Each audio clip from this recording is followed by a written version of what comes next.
Bom dia, meus amados. Tudo bem com vocês? Tá bom. Abra, por favor, a sua Bíblia comigo, na carta de Paulo aos Efésios, capítulo 5. Vamos ler dos versos 18 a 20. Efésios, capítulo 5, versos 18 a 20.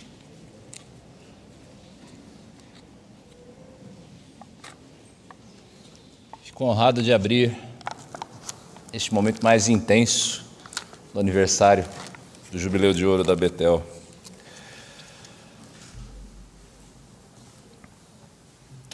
Diz assim a Escritura: e não se embriaguem com vinho, pois isso leva à devassidão, mas deixem-se encher do Espírito, falando entre vocês com salmos, hinos e cânticos espirituais, cantando e louvando com o coração ao Senhor, dando sempre graças por tudo a nosso Deus e Pai, em nome de nosso Senhor Jesus Cristo.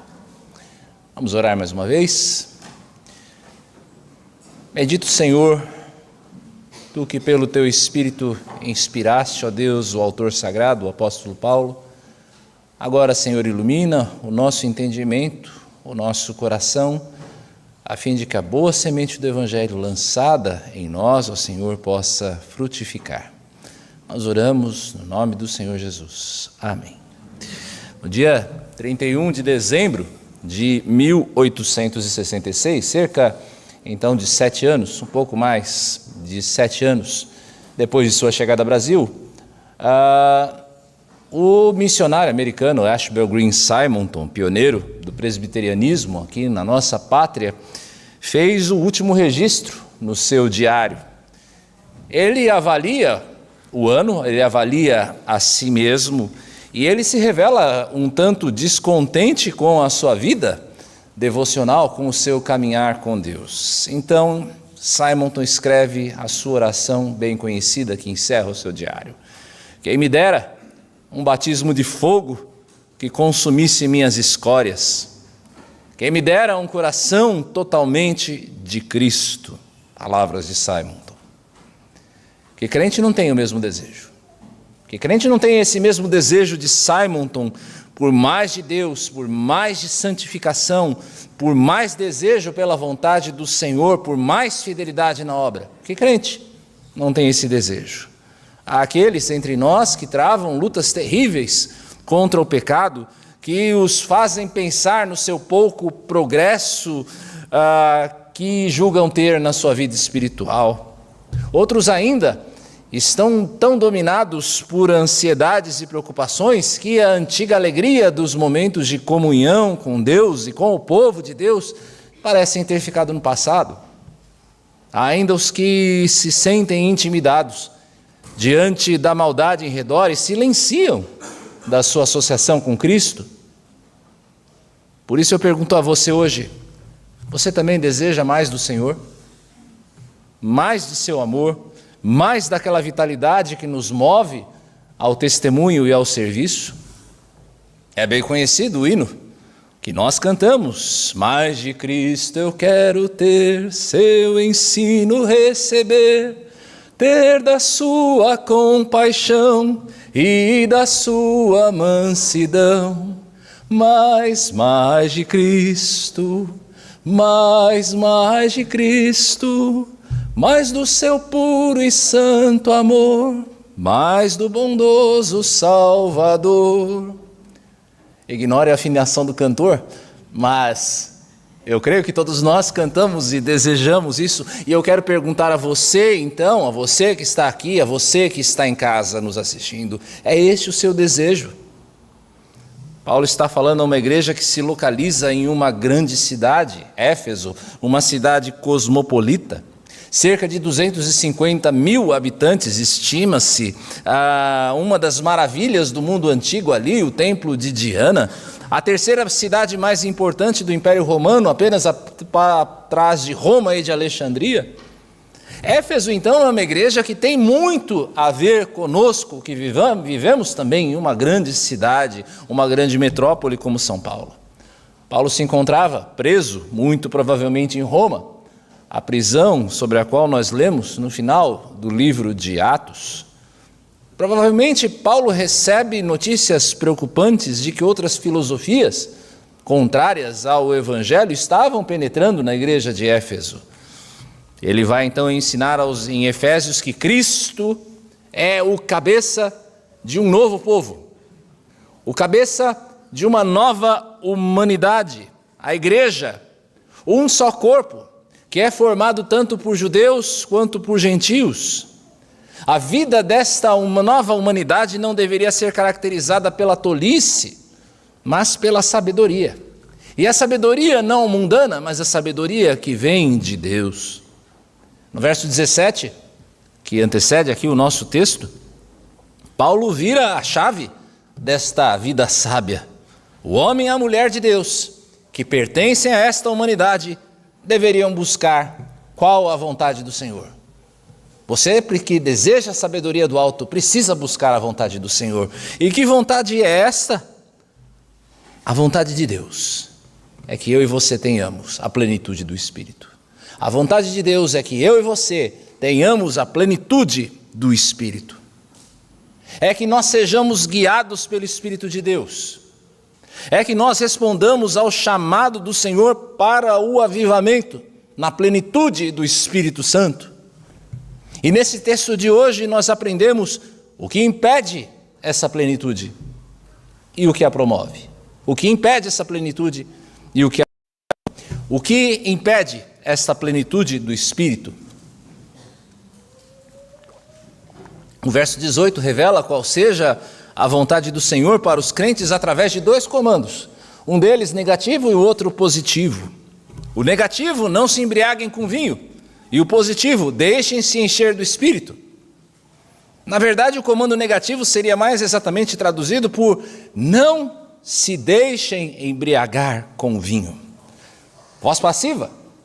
Por que essa diferença na tradução que eu aponto aqui é importante? O autor cristão Oswald Chambers escreveu certa feita algo importante acerca da natureza humana. Ouça, abre aspas. Nós somos construídos de tal modo que, se não nos emocionarmos da maneira certa, ficaremos entusiasmados da maneira errada. Se não tivermos a emoção da comunhão com Deus, tentaremos nos emocionar com o diabo ou com algum esquema da engenhosidade humana. Fecha aspas. O que Oswald Chambers quer dizer é que o coração do ser humano jamais permanece num vácuo de afeição e de entusiasmo. Seu coração nunca permanece no vácuo. Algo sempre vai cativar o seu coração, algo sempre vai despertar as suas emoções, algo sempre vai motivar você a um determinado rumo de ação. A questão não é se algo nos cativa e controla. A questão é o que é que está controlando você, o que é que está enchendo o seu coração. O nosso texto reconhece essa particularidade da natureza humana, meus irmãos. É por isso que Paulo fala a respeito do vinho aqui. Alguns de nós nos tornamos abstêmios por causa da consciência. Isto é muito bom. Tudo que não provém de fé, diz Paulo em Romanos, é pecado. Outros, por prudência, porque já lutaram contra o alcoolismo no passado, igualmente se abstêm do consumo de álcool. E igualmente fazem bem, porque reconhecem a sua fraqueza e exercem vigilância sobre ela. Só que isso é bem diferente de dizer que você vai ser condenado por fazer uso moderado do vinho. O vinho, meus irmãos, é associado na Escritura com uma dádiva de Deus ao homem, a alegria. Como toda dádiva, o vinho foi dado a nós para ser recebido com ações de graças.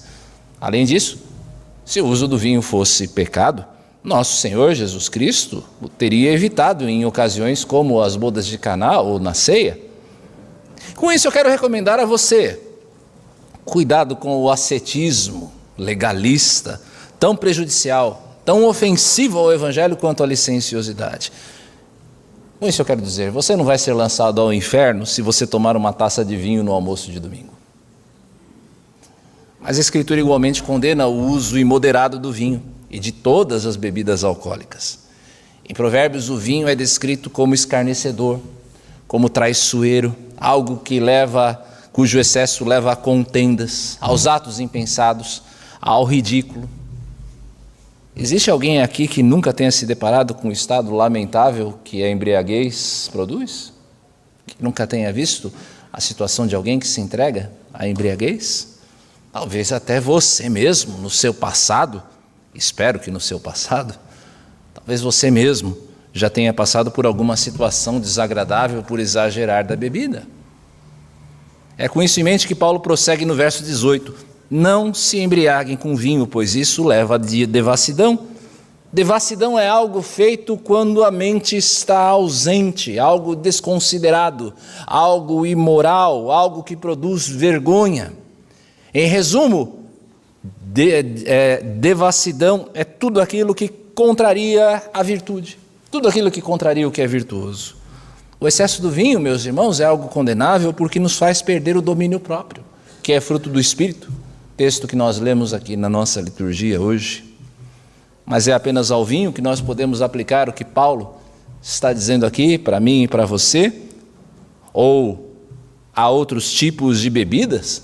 Ou drogas ilícitas, como a maconha, como a cocaína, como o crack? E a resposta é não. Por detrás da lição de Paulo acerca do vinho há algo de muito mais profundo, de algo muito mais enraizado em nós. Muitos de vocês podem jamais ter colocado uma gota de álcool ou de vinho nos lábios e ainda assim adotarem uma postura de vida contrária à plenitude do Espírito. Tal qual o vinho, meus irmãos, toda boa dádiva vem do alto e precisa ser recebida com ações de graças para a glória de Deus. Dádivas como o salário que você recebe, a família que você tem, podem ser as pequenas alegrias do dia a dia, pode ser o presente inesperado, pode ser aquela conquista material tão ansiada, pode ser uma boa saúde. Minha oração é que a sua vida e a vida da sua família sejam cobertas das bênçãos do Senhor todos os dias. Mas eis aqui o risco das dádivas. As dádivas de Deus podem dominar e encher o coração da mesma maneira que o vinho faz. E ao nos dominarem, essas dádivas nos escravizam à sua vontade, de modo que nós passamos a agir por causa delas de um modo dissoluto, de um modo desconsiderado. Tudo para nós não perdermos jamais o entusiasmo que elas nos trazem. Ou você nunca viu alguém vender os seus valores, a sua identidade, a sua fé, em busca de dinheiro, em busca de posição? Os ídolos do coração, meus irmãos, aqueles ídolos que nós nutrimos no coração, eles são inebriantes. E quando esses ídolos do coração nos dominam, quando uma afeição que não é o amor a Deus e a Cristo nos governa, sobra pouco espaço para eu e você provarmos da plenitude do Espírito. Como é que eu e você vamos poder alcançar a vida plena e abençoada que a sabedoria promete, se eu e você não nos deixarmos controlar pelo Espírito? Se eu e você estivermos com o coração tão cheio de idolatria, tão dominados pelos padrões desse mundo, tão controlados pela cobiça? Nós nos embriagamos com a satisfação do momento? Você se embriaga com a satisfação do momento e espera desfrutar da alegria da eternidade? Isso também se relaciona à nossa vivência comunitária. Por que é que a igreja dos nossos dias é tão falta de poder, tão irrelevante no discurso público, tão cheia de uma religiosidade que tem tão pouco a oferecer em termos de respostas? A resposta é muito clara a partir do texto. Por quê? Porque aquilo que nos embriaga e nos enche, admitamos, é o que a embriaga e enche a maioria das pessoas que nos cercam. Poder, dinheiro, reconhecimento. Não existe diferença. Não existe diferença. Há pouca aspiração no meio da igreja por santidade, pela expansão do reino, pela conversão de quem nos cerca. Há pouco anseio pela glória de Deus, há pouco anseio pela justiça do reino. Que espaço pode haver no coração quando o nosso cálice está tão cheio de ansiedade pelas coisas pequenas da vida, que parecem inebriantes demais aos nossos olhos. Como a igreja do Senhor Jesus vai ter poder? Amados, não nos deixemos embriagar com aquilo que traz dissolução, com o que nubla a nossa identidade, mas com o que faz pródigos em relação à nossa virtude. Eu e você precisamos nos encher do Espírito. Eu e você precisamos nos encher do Espírito. Mas o que promove a plenitude do Espírito? O que promove a plenitude do Espírito? Nós passamos ao comando positivo de Paulo. Deixem-se encher do Espírito. Deixem-se encher do Espírito.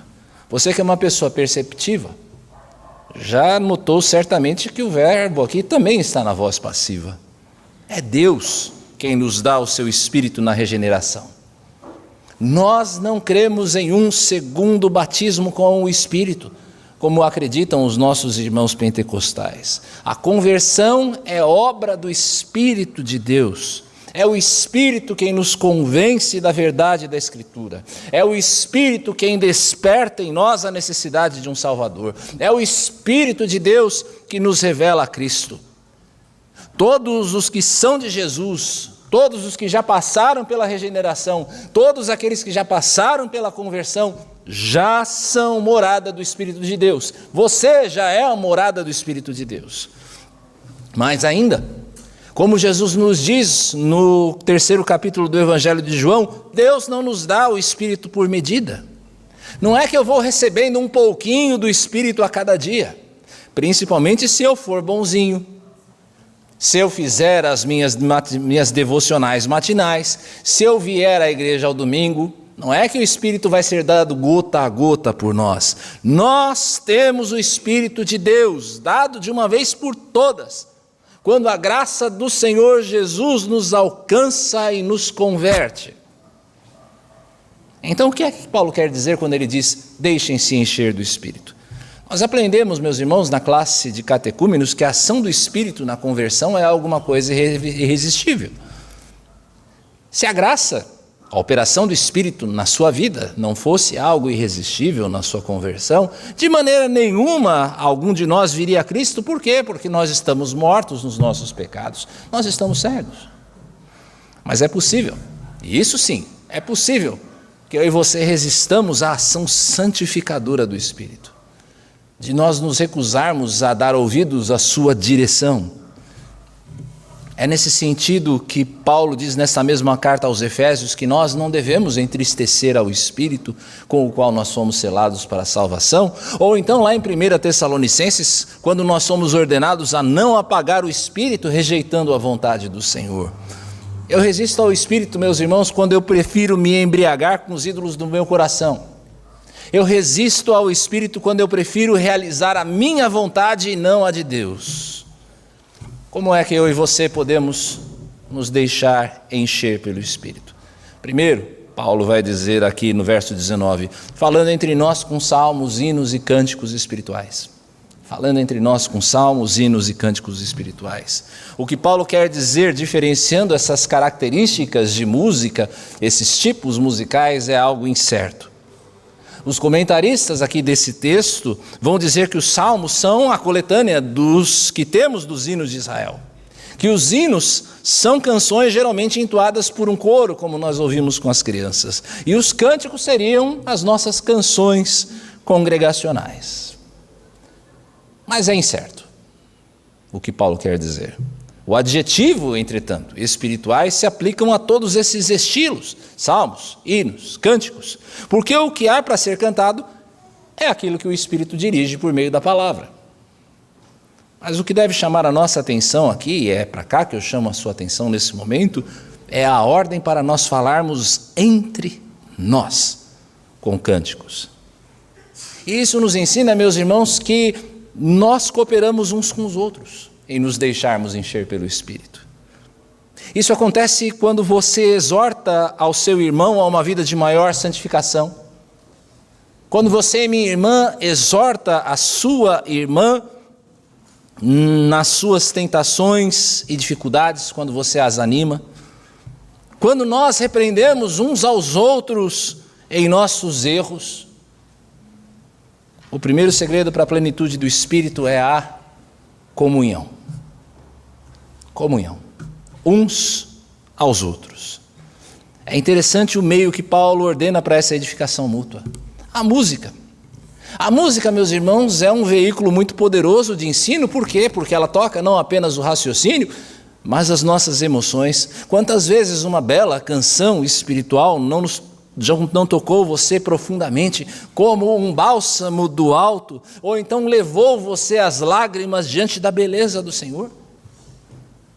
Particularmente falando, algo que sempre me tocou muito, é ver as nossas crianças cantando, com a sua simplicidade, com a sua inexperiência, mas exaltando a Cristo, como nós vimos aqui hoje.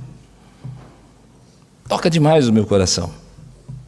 Amados, o que nós cantamos faz diferença. O que você canta faz diferença.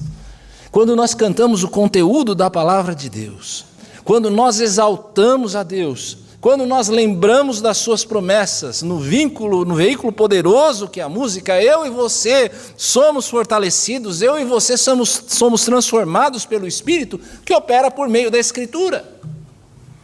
É da maior importância, então, que aquilo que se canta seja de acordo com a Bíblia, e não uma mera expressão de sentimentalismo romântico.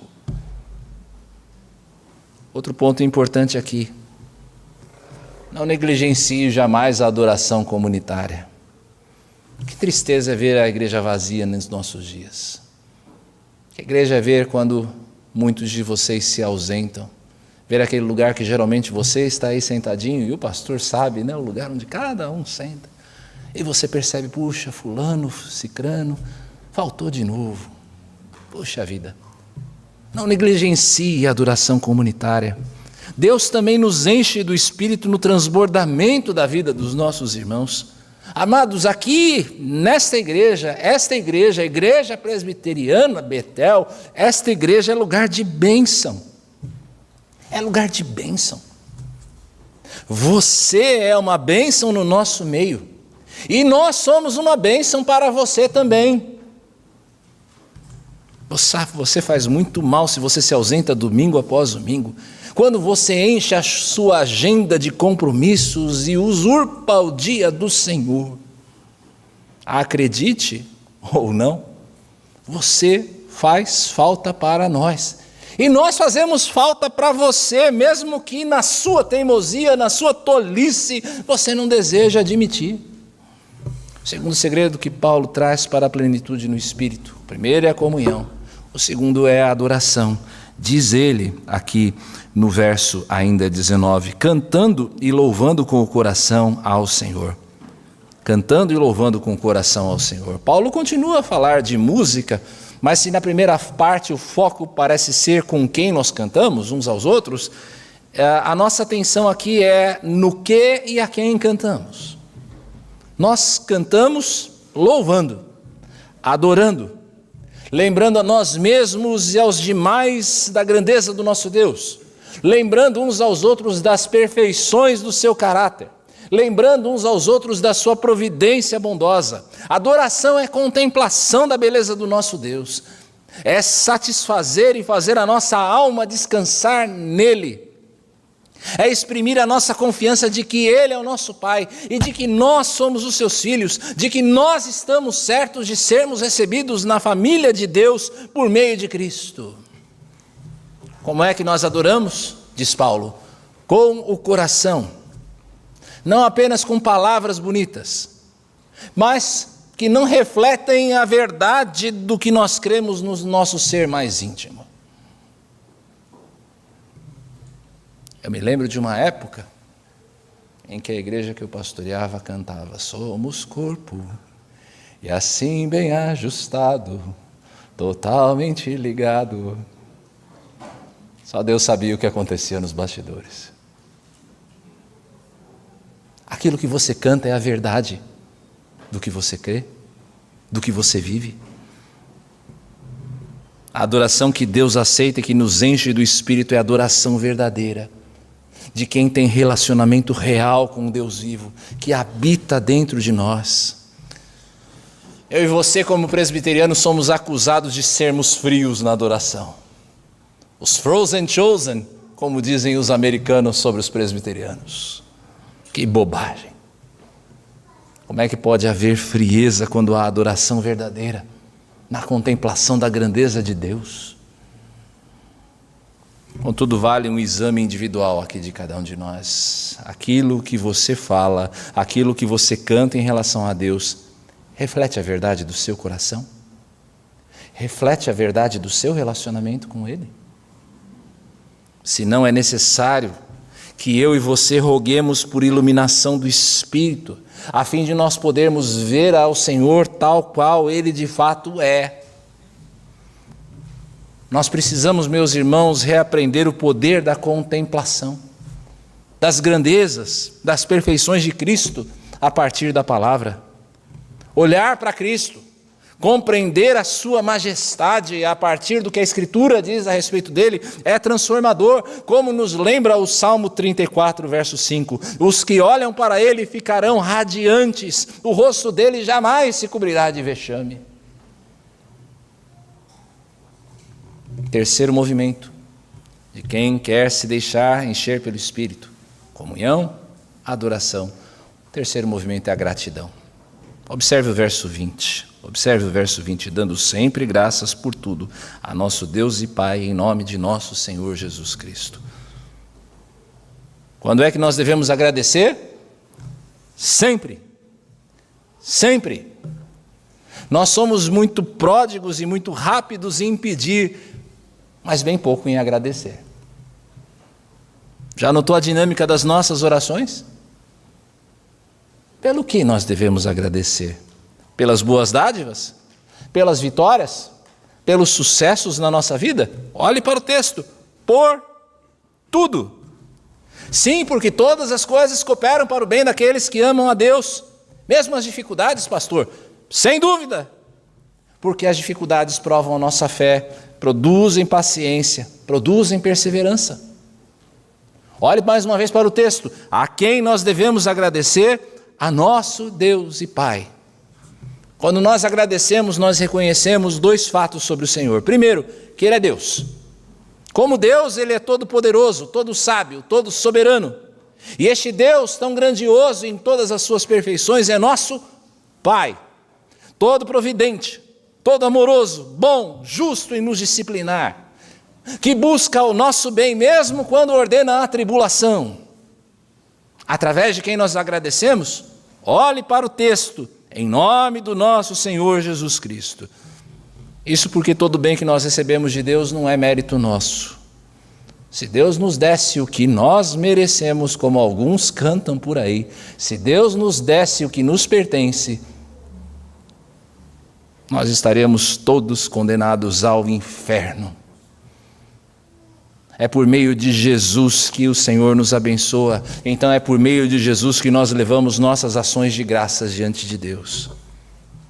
Quais são então os 3 passos da plenitude do Espírito nesse texto? Comunhão, adoração, gratidão. Comunhão, adoração, gratidão. Lembra que eu mencionei a voz passiva? Deixai-vos encher do Espírito.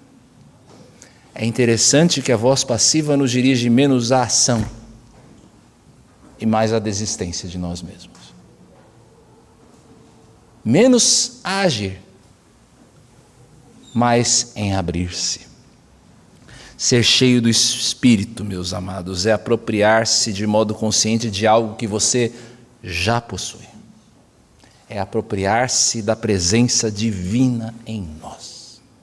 É deixar que ela te domine, é deixar que o Espírito te controle, é deixar que o Espírito dirige.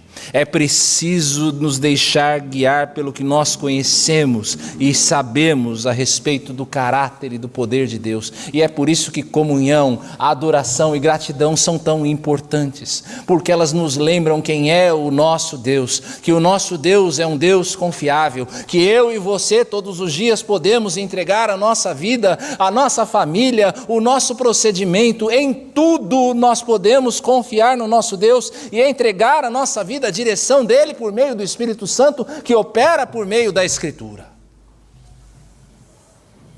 De todo o texto, meus irmãos, nós aprendemos a não permitir que o nosso coração esteja tão cheio de embriaguez com as coisas desse mundo, mesmo que sejam boas, a ponto de que não haja espaço para a direção do Espírito de Deus.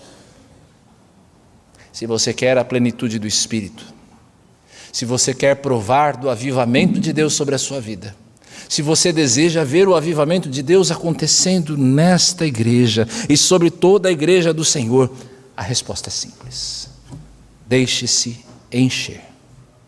Deixe-se encher do Espírito, pela comunhão, pela adoração, pela gratidão. Peçamos a Deus que nos encha do seu Espírito, estando certos de que nos fazer cheios do Espírito é a vontade de Deus para nós. Deus deseja que você seja cheio do Espírito. Por isso peça, mas não peça por essa plenitude duvidando. Não rogue ao Senhor duvidando. Deus deseja que eu, você, a Igreja Presbiteriana Betel, a Congregação Antioquia, Congregação de Miracatu, Congregação Vale de Esperança, que toda a Igreja do Senhor seja cheia de poder para uma vida santa. Para uma vida santa de testemunho e de serviço. Senhor, rogamos a Ti, Pai Santo, pela Tua bênção sobre nós. Rogamos a Ti, Deus bendito, para que Tu nos dês sabedoria de ouvir e de obedecer a Tua palavra, enchendo o nosso coração de cânticos, ó Senhor, edificando a vida uns dos outros, ó Pai, no testemunho da Tua palavra, lembrando-nos, Senhor, das grandezas, ó Senhor, do Teu caráter, da Tua personalidade, Senhor, agradecendo, Senhor, sendo gratos por tudo, mesmo nas dificuldades, porque sabemos o Senhor opera por meio delas. Dá-nos esta graça, Senhor, que a Igreja Presbiteriana Betel seja uma igreja cheia do Espírito Santo de Deus, cheia de pessoas cheias do Espírito, Pai querido, obedientes, que se deixam guiar, ó Senhor, que não são como mulas teimosas, ó Pai.